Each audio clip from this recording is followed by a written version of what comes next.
और इतना नफीस और बिल्कुल मेरे साइज का ये सूट है। मैं आपको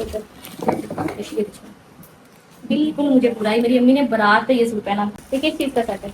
बैड से निशान ये बेड शीट है। ये दो बैड लगा सूट है। प्यारी है।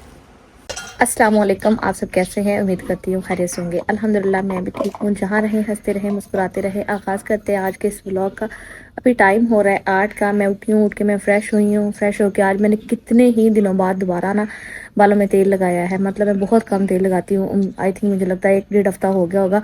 और तेल भी कोई ऐसा ख़ास नहीं है, सरसों का तेल लगा। बाकी मैं आपको दिखाती हूँ अभी जो है ना सारी डस्टिंग वगैरह की, सफाइयाँ की, बिस्तर वगैरह समेट दिए। सारे काम जो है ना तकरीबन हम लोगों ने घर के ख़त्म कर लिए हैं। अभी मेरे रूम की हालत तो देखने के काबिल नहीं थी। सारा रूम सेट किया, एहसन घर पे है और देख रहे हैं कितनी अच्छी धूप निकल रही है। मेरी प्यारी अम्मी जान जो है ना वो कर रही हैं नाश्ता। बाकी सब चले गए नाश्ता करके, सब खराब बस मैं और आप रह गए। चलें जी। माशाल्लाह से जी आज है नाश्ते में मेरे पास मेरी अम्मी ने बहुत ही प्यारा पराठा बनाया है और साथ में अचार है। मैंने वैसे कम कर दिया है, रात को हमने आलू मटर का सालन बनाया था और साथ में ना चाय भी है।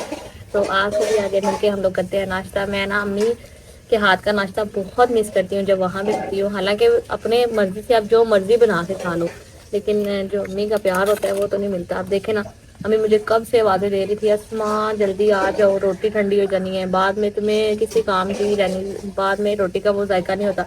मैंने कहा भी कि अम्मी आप रख दे, लेकिन नहीं। अब मैं उठ के आई हूँ तो अम्मी चुप हुए हैं कि चलो ठीक है आ गई है। प्रेस ठीक करवा के लाई थी ना, माशाल्लाह अभी ये बहुत अच्छी हो गई है। पहले तो इसको इतनी बार एक जगह पे प्रेस करने से इसकी सिलवटें निकलती थी। तो अभी मैंने ना बाकी सारे काम खत्म कर लिए। अम्मी के पास से बर्तन वगैरह समेट के वहाँ से भी झाड़ू लगा के आ गई हूँ। अभी मैंने कहा मैं अपने कपड़े प्रेस कर लेती हूँ, फिर शावर करते हैं। वहाँ से उसका मैंने अम्मी को यही बोला है कि आप ना उसका ना इस्त्री स्टैंड बनवा लो। उसको दे के ना उसे बोलो कि नीचे एक अलमारी बना के ना इस तरह से, ठीक है, और उसके ऊपर इस्त्री स्टैंड बना दे, ताकि हम उसको कहीं भी हॉल में रख देंगे, जिसको कपड़े प्रेस करने हो वहाँ पे कर ले दोबारा। तो यहाँ मजबूरी है, फिर नए घर में तो मजबूरी नहीं होगी ना। तो सारी सिलवटें निकाल, तार जल जाती है जब इसमें इस तरह से बल पड़े हो ना, बंदा इस्त्री करने बैठ जाए। मैंने कहा जाओ और ना जाके पता करो कि नान टिक्की अगर मिल जाती है। तो ऐसा उनको नान टिक्की नहीं मिली। ये 60 रुपए का छोटा सा डब्बा दूध का। हाँ 2-3 दिन हो गए ना मिस्त्री नहीं आ रहे, तो जब मिस्त्री आते हैं ना तो हम किलो दूध ले लेते हैं। तो अभी अम्मी ने दूध भी नहीं लिया। मैं गया ना दुकान पर, आपने कहा था ना 120 रुपये के दूसरा पहले नान टिक्के ने, वो तो मिली नहीं। फिर मैं लेने गया दूध का डब्बा, वो कह रहा 60 रुपए। एक कप दूध 60 रुपए का। हाँ। आई हुई हूँ दूसरे घर, तो अम्मी मुझे कितने दिनों का कह रही थी कि अस्मा हमारे ना सर्दियों के बिस्तरे निकाल के दे दो, तुमने चले जाना है, जरी घर पे नहीं होती तो मुश्किल हो जाएगी। क्योंकि जरी से मुश्किल है उसको ना, अगर कोई साथ हो तो वो काम कर लेती है, ये एक बड़ा काम है। अभी आपको नजर आ रहा है ये ऊपर पेटियों के ऊपर कितना सारा सामान है, ये सामान हम नीचे उतारेंगे, इसके अंदर से हम लोग सर्दियों के बिस्तर निकालेंगे। अब आसम आगे आओ, ये उठा उठा के ना बिस्तर मेरा बच्चा उधर रखी जा पीछे। अम्मी बताते जाना, यही है ना सारे चाय आओ गई मेरी। माशाल्लाह अभी ना हम लोगों ने यहाँ से ना 5 गद्दे निकाले हैं और 6 रजाइयाँ निकाल दी है। एक गद्दा हमारे घर पहले था, बाबा होते हैं डेरे पे, तो घर पे हैं 6 लोग फिर इससे मैंने निकाल दिए हैं। ये ट्रंक जो है ना ये हम लोगों ने नीचे उतारा है। मैंने कहा कि इसमें से देखते हैं अगर कोई मेरे काम की चीज़ निकल आती है। अम्मी कहती है देख लो अगर किसी चीज़ की ज़रूरत है तो ले जाओ। मतलब मेरी अम्मी को बड़ा ही था कि मेरी जब बेटियों की शादी होगी ना तो हमें कहा करती थी ये चीज़ रखो मैंने तुम्हारे लिए रखी हुई है, जरी ये चीज़ तुम्हारे लिए रखी हुई है। तो वो सारी चीज़ें जो है ना वैसे की वैसे ही रह गई। अच्छा ये सूट मैंने निकाला था, मैं अब ले जाऊँ? शादी से पहले मैंने निकाल के रखा था, अम्मी का ये सूट मैंने लिया था। ये मेरी अम्मी का ना बारात का सूट। ये देखिएगा, ये ना माशाल्लाह इसका काम देखो, और इतना नफीस और बिल्कुल मेरे साइज का ये सूट है। मैं आपको बिल्कुल मुझे पूरा ही, मेरी अम्मी ने बारात पे ये सूट पहना था, ठीक है। तो शादी से पहले अम्मी ने मुझे दिया था, फिर मैं इधर ही छोड़ गई। मैंने कहा ये इधर उधर ना हो जाए बाकी सारी चीज़ों के बीच में, तो ये सूट भी लेके जाते हैं। अभी मौसम चेंज हो गया ना तो ये रेशमी कपड़े पहने जाते हैं, तो फिर मुझे मौका मिला तो मैं ज़रूर आप लोगों को भी पहन के दिखाऊंगी, अम्मी को भी। और इसके साथ जी फर्शी शलवार है, जैसे आजकल शलवारें चली हुई ना पांचों वाली, तो इसके ऊपर इतना डिटेल से काम भी हुआ है। ये चीज़ कभी बंदा रजाइयाँ बना लेंगे।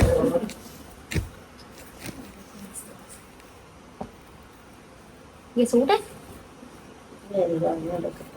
मेहंदी भी पहनूंगी, मेहंदी भी पहन सकते हैं ना। ये मेरा मेहंदी का वो भी पड़ा हुआ है। हाँ, रख लो। मेहंदी कर दोगे ना तो फिर पता रहूंगा डंडियां रख सकता। हाँ डंडियां रख लो। पहले मेहंदी पड़ना। हाँ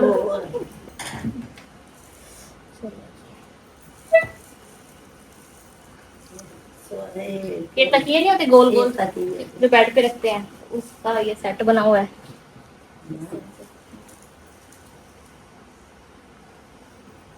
क्यों का सेट है। ये टेबल कवर है। देख ला हाथ नाले बने है तकिए। ये किस चीज का सेट है। बेड पे बिछाना। ये बेड शीट है। ये 2 बेड के। लगा सूट है। प्यारी है। पुराने जमाने इस में। तरह का काम इतना नफीस, इतना कलर कॉम्बिनेशन कितना प्यारा है। अच्छा ये ब्लू वाला कितना प्यारा है, बहुत प्यारा सेट है। ये इसकी बेडशीट है ब्लू ना सो दो में जोड़ा दिखता ना। नाम ले। इनो खोल के वे खोल के ना काके पराए ना उधर। मैं बेडशीट दिखाती हूँ आपको। मैं सोच रही थी एक बेडशीट लूंगी, चलो जी कॉटन वाली ले लेते हैं। नहीं मानो उधर पराए ना तेरे को तो। डिजाइन बना। क्या बात है। बेड के सेंटर में डिजाइन बना हुआ है। अम्मी ये ब्लू वाली मुझे दे दो। ले ला पावे 2 में ले ला तेरियां ही ने। चलो मैं कहना ना तो ये भी तो फौरन सुथरियां हो जाती हैं। हाँ ये बेडशीट जरा तो इसके साथ एक तकिया ये है। इन दिए तो ये कोई लाए से करा दे तो करा दे। ये 2 तकिए हो गए और ये बेडशीट हो गई। मैं ये कह रही हूँ एक जरी के लिए रख लेते हैं, ये स्टिक वाला जरी के लिए।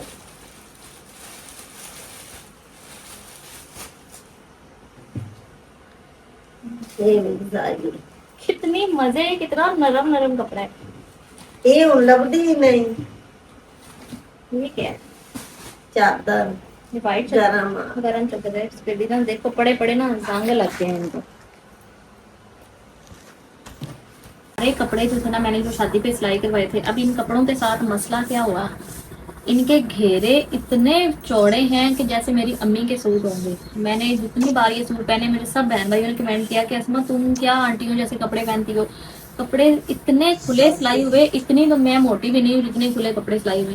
तो अभी मैंने क्या किया, मैं ना एक ये सूट है ठीक है, और इसके जैसा सेम ये सूट है दूसरा, ये वाइट कलर में, दोनों सेम ही सूट है।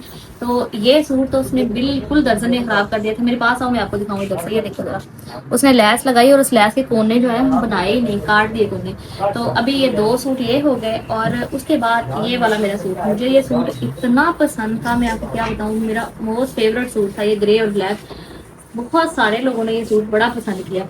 तो ये सूट इतना चौड़ा, मैं कहती हूँ कि ये देखो आप मानते हो, ये इतना बड़ा घेरा मेरा है, इतना बड़ा घेरा। तो अभी ये सारे सूट मैं लेके आई थी टेलर की तरफ, ये मैं उनके घर आई हुई हूँ। तो उसको मैंने कहा कि एक तो काम ये करो कि इनकी सिलाइयाँ सारी निकाल के ना तो घेरे छोटे करो, और उसके बाद ना बीच में से थोड़ी थोड़ी फिटिंग करके ना तो ये लेसेस दोबारा लगा दो ताकि ये मेरे नाप के बन जाए। चलो जितने भी लॉन के सूट थे उनका भी यही नाम था, वो मैंने पहनने पुराने हो गए तो सीजन गया तो गए बस, ठीक है। क्योंकि ये रेशमी सूट है, एक दो बार मैंने पहने हुए हैं, तो अभी इनको तो नहीं ज़ाया कर सकते, तो इनको मैं ठीक करवा लेती हूँ। 3 सूट वो हैं और जो चौथा सूट है मेरा ये पिंक कलर का, ये भी मैंने इसके ऊपर गला लगवा के इतने शौक से ये सूट बनवाया था। तो ये सूट भी मैं लेके आई हूँ, इसका भी सेम ही मसला है। तो वो कहती है कि इंशाल्लाह ताला कल मैं ना इनकी सारी सिलाइयाँ भी निकाल लेती हूँ, तो कल बैठ के ना मैं तुम्हें दोबारा से इनकी थोड़ी फिटिंग करके कटिंग करके ना ये तुम्हें सूट सिलाई करके ठीक करके दे दूँगी। मैंने कहा चलो मेरे जाने तक अगर ये हो ही जाए, उम्मीद है अल्लाह करे, कल कह रही मैं कोशिश करूंगी अपनी पूरी। और ये जो अम्मी से मैंने सूट लिया है ये भी मैं लेके आ गई हूँ। ये सूट मैंने पहन के देखा, मुझे इतना प्यारा लगा ना, हर चीज़ इस सूट की ठीक है। लेकिन एक तो ये है, ये पास हो इससे ना, ये यहाँ पे ये देख रहे हो ये डिज़ाइन, ये पुराने ज़माने के डिज़ाइन लगे हैं यहाँ ऐसे करके सिलाइयाँ। मैंने कहा ये सिलाइयाँ काट दो, और दूसरा इसके पांचे, इनके ऊपर बहुत ज़्यादा डिज़ाइन है। मैंने कहा इसके पांचे कट करके ना छोटे छोटे चेपी वाले पांचे दोबारा बना दो। अस्सलाम वालेकुम। वालेकुम अस्सलाम।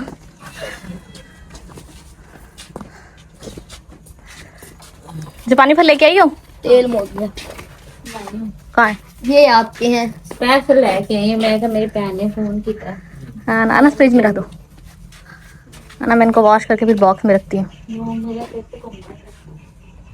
तो अभी ना पालक अम्मी ने रख दिया, मैंने पास ही ना आटा और बाकी तंदूरी जला लिए, काफ़ी टाइम हो गया वहाँ, साथ ही ना मैंने आटा और बाकी सब चीज़ें भी रख दी है। अम्मी नमाज़ पढ़ के पेड़े बना लेते हैं, तो तब तक तंदूरी जल जाएगी, फिर रोटियाँ बना लेंगे। तो टाइम का पता ही नहीं चलता। हमारे साथ वाले हमसाए हैं, जब हम लोग का सालन बनने वाला होता है वो तब रखते हैं, फिर भी हमसे जल्दी बना लेते हैं। हम जितना मर्जी जल्दी करें, हमसे नहीं जल्दी होती, पता नहीं क्यों। आपके पास नहीं खड़ी, मैं सालन देख लूँ, सालन की क्या बात है। जरी के काम देखो, अभी वापस आई है तो कह रही मैं मोबाइल गुम हो गया। अभी हम खाना खाने के लिए बैठे हैं, और ये आंटी नैमा हमारे नेबर्स हैं ना माशाल्लाह, उन्होंने चावल और बनाए और शामिया बनाए, तो दे के गए। खाने के बाद ये भी सब टेस्ट करेंगे, और आप सभी आ जाए मिलकर खाना खाते हैं। पालक का सालन बहुत मज़े का बना हुआ है। और इसके साथ ही मैं आज के स्कूल ब्लॉग को भी यहीं पे एंड कर रही हूँ। इंशाल्लाह ताला मैं आपसे मिलूंगी नेक्स्ट ब्लॉग में। तब तक के लिए प्लीज़ चैनल को सब्सक्राइब, वीडियो को लाइक और शेयर लाजमी कर दिया करें। अल्लाह हाफ़िज़।